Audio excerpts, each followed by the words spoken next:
Are you familiar with the hantavirus, Agent Mulder? Yeah, it was a deadly virus spread by field mice in the southwestern United States several years ago. According to the newspaper, FEMA was called out to manage an outbreak of the hantavirus. Are you familiar with what the Federal Emergency Management Agency's real power is? FEMA allows the White House to suspend constitutional government upon declaration of a national emergency. Think about that. What is an agency with such broad sweeping power doing managing a small viral outbreak in suburban Texas? You're saying it wasn't such a small outbreak? No. I'm saying it wasn't the hantavirus. Well, what was it?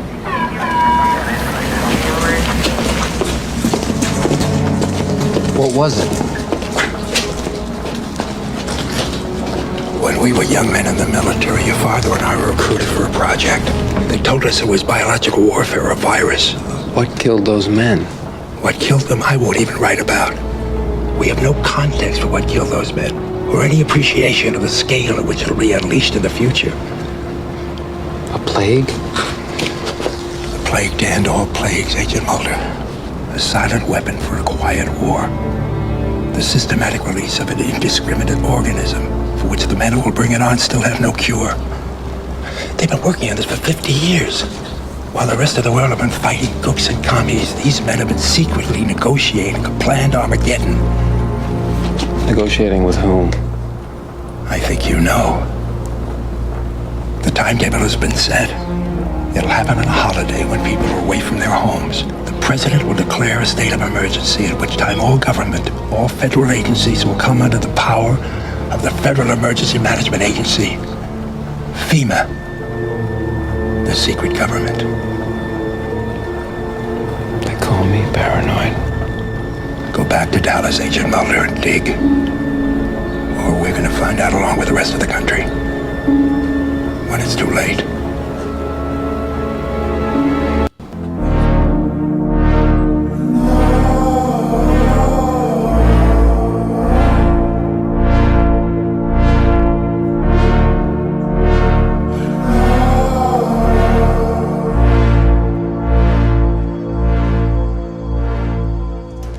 The United States has hit a grim financial milestone. For the first time since World War II, our national debt is now larger than our entire annual economic output. Public debt climbed to $31.27 trillion by the end of April, and that is compared to the U.S. Gross domestic product, which is $0.05 trillion less. Now, the numbers are from a nonprofit think tank based in Washington, D.C. I want to bring in CBS News business contributor Javier David. Javier, thank you for your time today. So first off, how did we get here? Yeah, look, we have these record-shattering stock market valuations that we talk about all the time, but it obscures a very inconvenient and very more important development. In short, we just have a spending problem.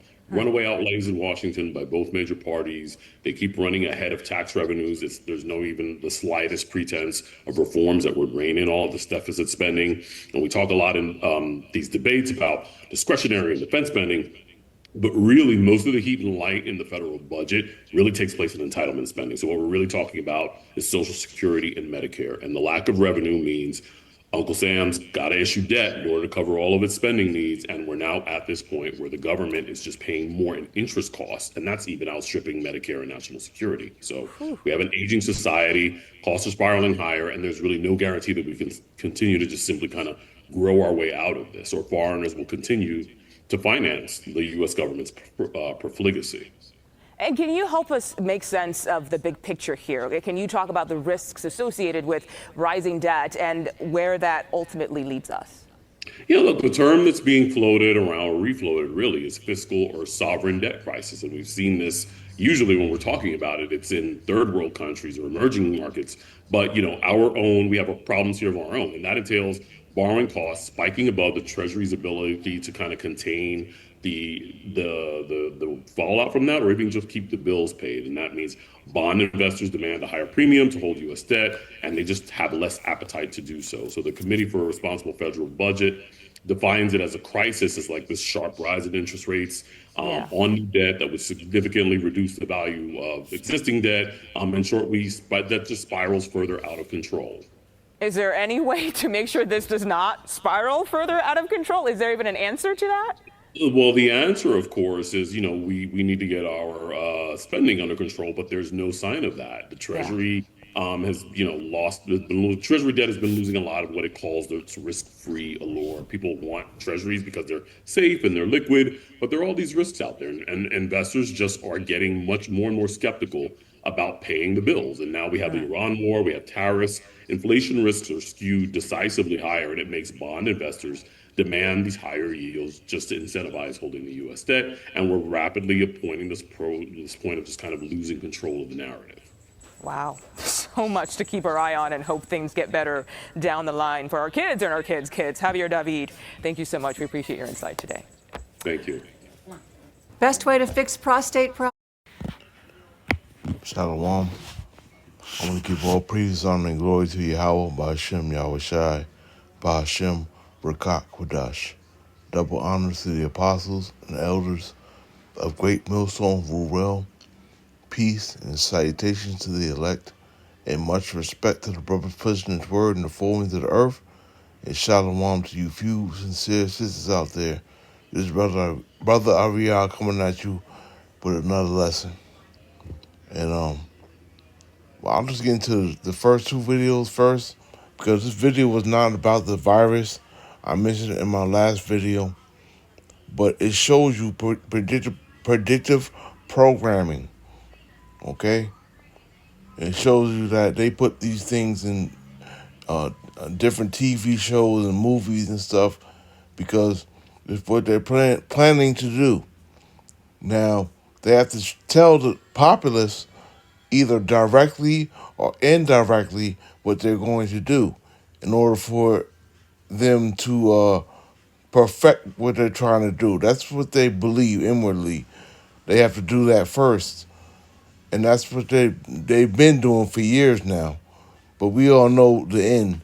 We know that this devil's not going to succeed. But then that's why I showed the first two videos real quick. But the third video is about the debt, and it says by 2036, it will reach 57 trillion, I believe. But here the U.S. national debt is 39 trillion right now. But if you look down where it says U.S. total debt, it's $107 trillion, man. If you look over here to the right on the top where it says debt per citizen, it reads $3,160, and then you read all the way to the right, it goes up to $6,518. People are in debt as soon as they're born and don't even know it, man. Already in debt and just was born here. This place is wicked, man. And this place is run by paper currency that are nothing more than promissory notes. The money is worth nothing because it's not backed by gold or silver or anything like that. It's just paper, man, with Edomites on it. That's all it is. So I'm going to do a quick lesson on this, bring out some precepts, of course, and Lord willing, this lesson is edifying. This is Habakkuk 2 and 6, and I'll probably read down to 12. Shall not all these take up a parable against him, and a taunting proverb against him, and say, woe to him that increaseth that which is not his. Okay? And this place we live in, America, is not his. This earth is given unto him right now, but it's about to be taken away. But this land that we live on is spoiled and is filled with blood, man. Soak it in the soil. This place is not his. How long in him and to him that ladeth himself with thick clay, right? And if you go here, we should know this. We all know this already, but I'm gonna go into the linear for people that don't know what the thick clay means, real quick, right? Thick clay meaning Strong's H, 5671, Avteet, Avteet. Abteat, meaning what? Weight of pledges or heavy debts. Heavy debts. This place is in heavy debt right now. As I just showed you. This place is going to go belly up soon. You know? So like I was talking about the universal basic income, UBI, is coming soon. You know? Yeah, all that's coming. Paper currency will be no more. It's not worth anything anyway. It's not. So let's go, and that's going to be a sign. Once they get rid of the paper currency, that's going to be another sign of this kingdom or queendom going down the drain, man. Okay, shall they not rise up suddenly and shall bite thee? And awake they shall vex thee, and thou shalt be for booty unto them. I mean, they're going to be the spoils and casualties of war, pretty much, you know. But that's coming later. And it says, because thou hast spoiled many nations, right? Esau is everywhere in the world. You know, taking gold and silver, taking oil, taking produce, whatever he can get his hands on, drugs, you know, everything he's taking, you know. And you see how these other nations are. I've never been pretty much out of the tri-state area, but I mean, if I were to travel, I would see the difference in how things are, man. I mean, the quality of food is much better than here, of course. But I mean, a lot of countries are third world countries. There's a lot of killing in the streets and all that stuff, you know, going on. There's a lot of stuff going on.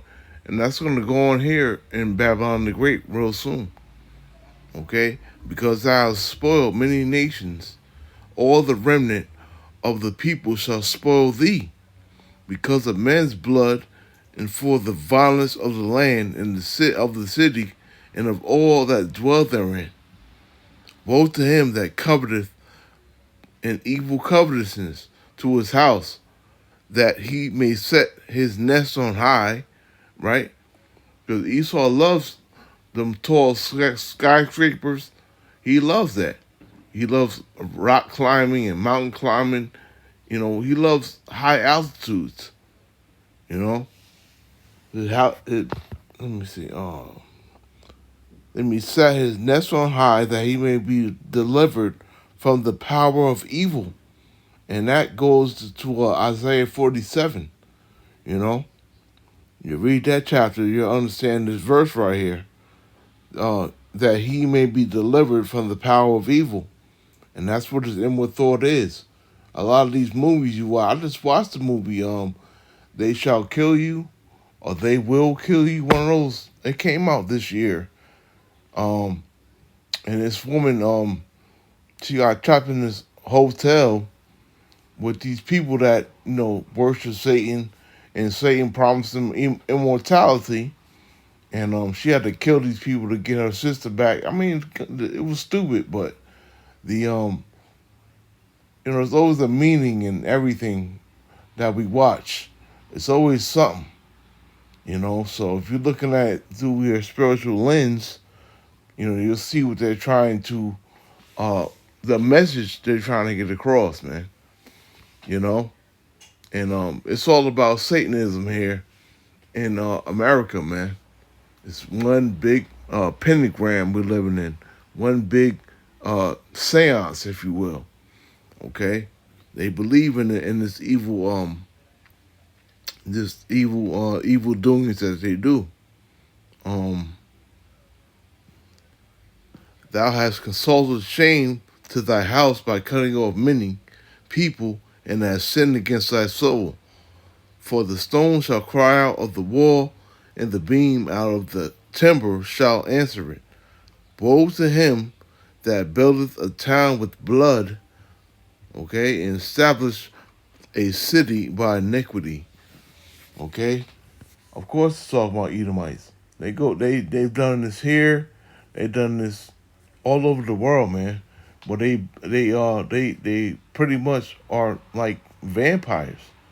They love blood, man. They love it. They love people screaming in agony and pain and fear. You know, they love that stuff, man. That's something that they get off on. And they've been doing it for centuries now. Right? Let me get hold on, Salakia. I'm gonna go ahead to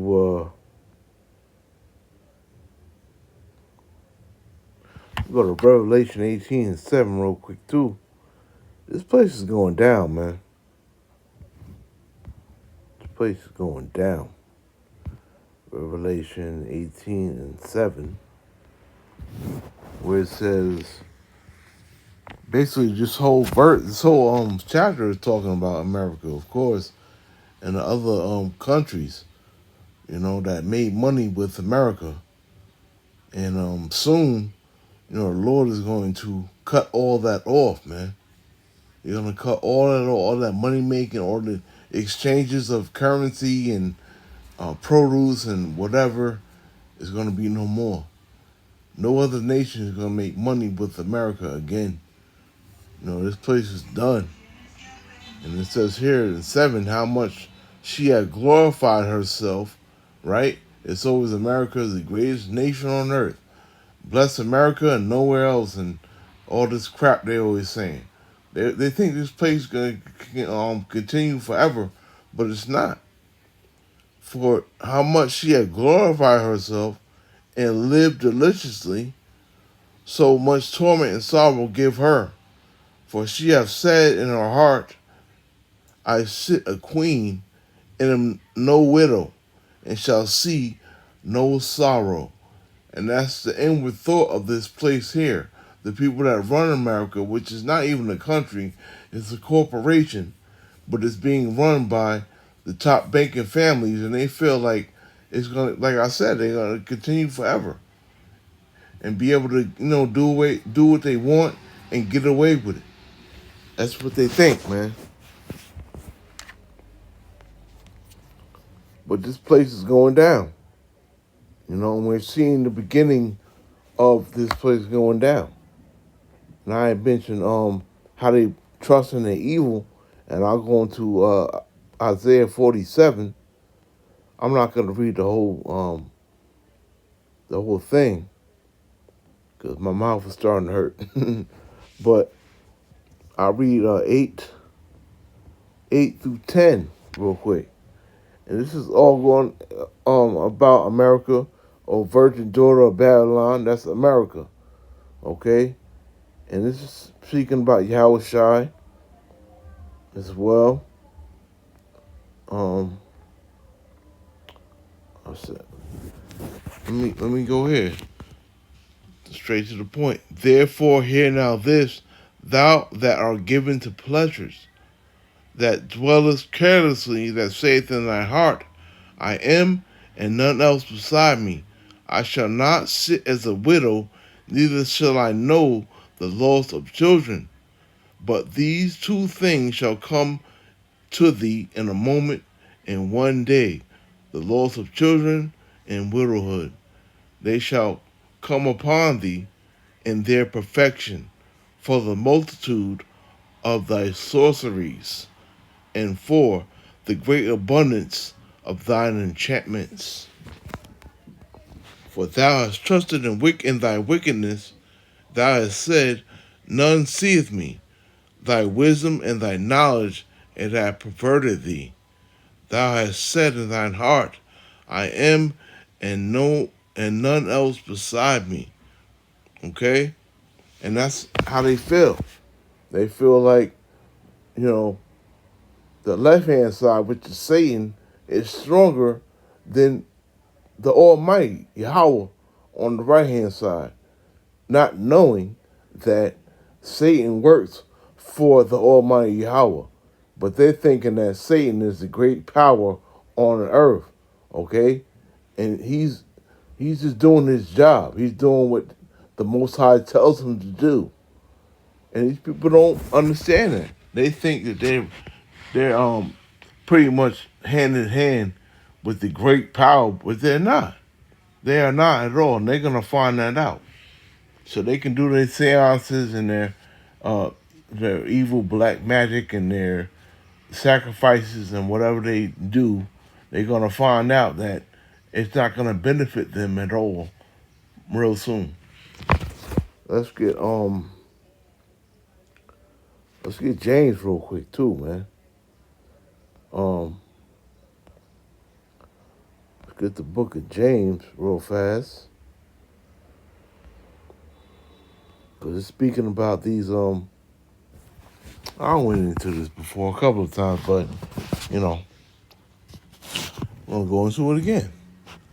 It says, "Go to now, you rich men, weep and howl for your miseries that shall come upon you. Your riches are corrupted, and your garments are moth-eaten. Your gold and silver is cankered, and the rust of them shall be a witness against you, and shall eat your flesh as it were fire. Ye have heaped treasure together for the last days. Behold, the hire of the laborers who have reaped down your fields." And this is talking about reap down your fields. It's talking about the top bacon families. You know, they got stacks on top of stacks on top of stacks. They got money, man. They got money, but that money don't mean nothing, man. It's all about to be taken away. Everything that they have is going to be taken away, and we're going to possess it. It's going to be ours. The earth is going to be ours. The earth will be ruled in righteousness and won't be ruled by these evil men no more, man. Okay? Which is of you kept back by fraud crieth, and the cries of them which have reaped are entered into the ears of the Lord of Sabaoth. Ye have lived in pleasure on the earth and been wanton. Ye have nourished your hearts as in the day of slaughter. Okay, and that day of slaughter is fastly approaching. You know, Obadiah 18th verse, you know, says it all. There will be no more. You know, because they're cursed, man. You know, they're cursed, and you can see it now. If you haven't seen it before, you can see it now. Just the way the earth is ran, and the way this place is. Who wants to live like this? No one wants to live like this. Everyone is struggling. Everyone is not in good spirits. You know, everybody wants to leave this place, but there's no escape. There's no escape of the Lord, man. If something meant for you, it's gonna happen regardless of where you go. It don't matter. You can't run from it. But yeah, these precepts I read are definitely about these top bacon families, man. You know, the rich men.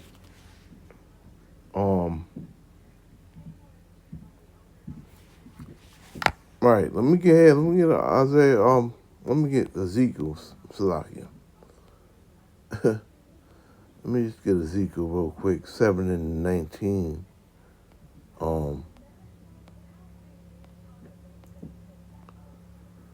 Let me see. Right, because that money is not going to mean nothing. You know, I did a video like maybe a year or 2 years ago. People in other countries were burning their money. I think they were burning American money, if I'm not mistaken. That goes to show that this money is meaningless in other places now.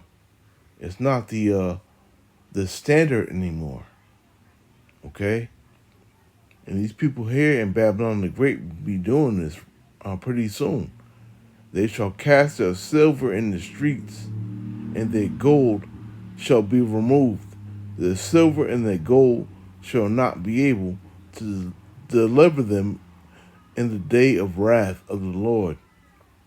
They shall not satisfy their souls, neither fill their bowels. There's going to be a lot of people here that starve to death, man.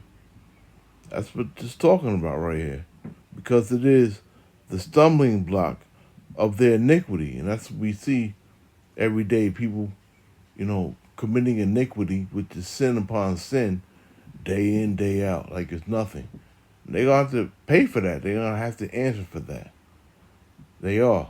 And Lord, and I'm so appreciative that the Lord has made me turn back from my iniquity. And I'm not doing what I used to do. I'm so thankful for that. Because now I see, man, the Lord's way is the only way. There's no other way but the Lord's way. Because the Lord's way is life. And everything else is death, man. Everything else is death. And we're going to see a lot of that here in Babylon the Great. Death. Suffering. The day of the Lord is fastly approaching.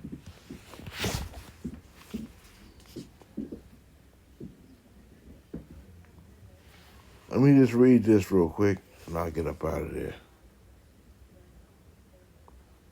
Oh, and I didn't read verse 18, but it definitely goes into mourning.